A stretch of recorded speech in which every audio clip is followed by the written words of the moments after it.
first of all, it was an absolute kicking at the hands of the 49ers. They were awesome yet again. They didn't skip a beat going from Garoppolo to Brock Purdy. We talked about him a lot last week. What do you do with this game? And the key to him is, again, he knows to get the ball out of his hands. And it's unfortunate what happened to Debo. I think they survived. Maybe they got some fortunate injury news maybe there, because that looked brutal. And Debo's he's going like this. His head is in his hands. He's crying on the way out. I'm like, oh my God, season's done. Who knows about next year? I thought he knew how bad it was. But they were incredible yesterday. And Brock Purdy looked like the real deal. So what do you do with the 49ers like in the future market and the NFC, their power rating moving forward? Well, yeah, it's got to go up because this guy's the real deal. And he was fantastic. And again, I don't want to hear about can't miss and, I have a top 5 pick. And what does it mean? Because nobody knows anything. This guy is probably the best quarterback on their roster. And he's certainly running circles around Trey Lance.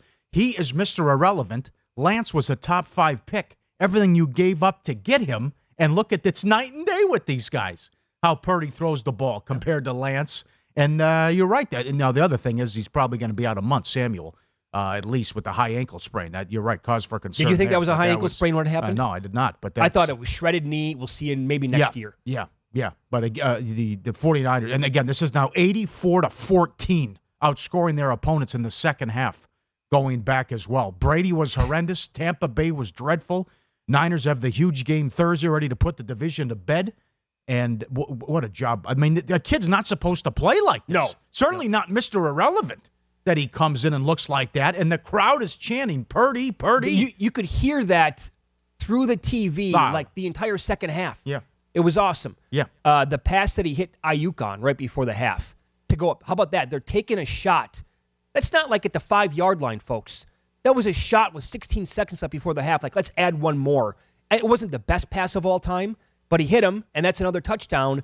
And again, just like the job that this organization has done building up the roster over the years, they were already loaded. And then for them this year to say, yeah, we're this close, let's go and make a move for Christian McCaffrey to add him. Yeah. It can be unfair. I would go back to the draft from last. I'd like to ask people this. When they traded up for the number 3 pick overall, and a lot of talk about what quarterback it was going to be. What if they took Justin Fields? Would they be first of all, we never see this with Brock Purdy. Would the 49ers be the highest power-rated team in the entire league with Justin Fields? They throw 2 passes a game.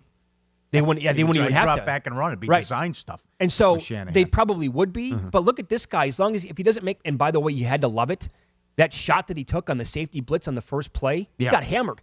And he talked about that after the game. He's like, I'm glad they hit me right away in the first play. Woke me up a little bit. Good line. Yeah. This position is so important in terms of leadership and respect and having confidence in that guy.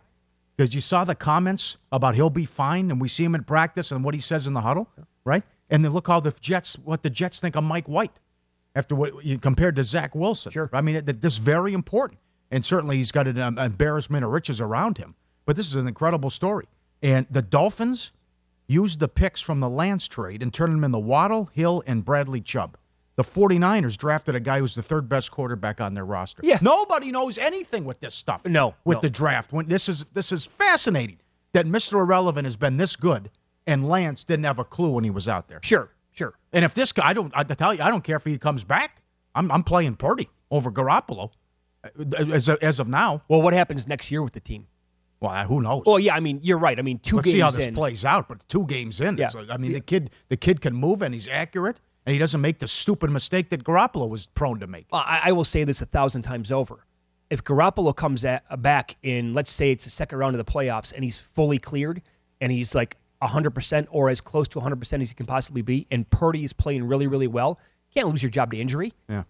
Well, you could say big game experience, but he was horrible in the 4th quarter of the Super Bowl, and he was terrible in the NFC title game, too. So. No, I'm guessing every game's not going to look like yesterday. Yeah, right. But as long as he doesn't turn the ball over and he's effective, you can't. They're not going to move the ball Thursday against that atrocious defense? Oh, look at the way that point spread moved, by the way. Oh, yeah. They should run all over Seattle. They couldn't stop Carolina. No, Seattle has big-time problems. Oh, yes, they do. And they are on the precipice now of being on the outside looking in the playoffs. Yes. It's very real that they're going to miss the playoffs. And they were, heavier than -$6 last week to make the playoffs? Correct. Okay.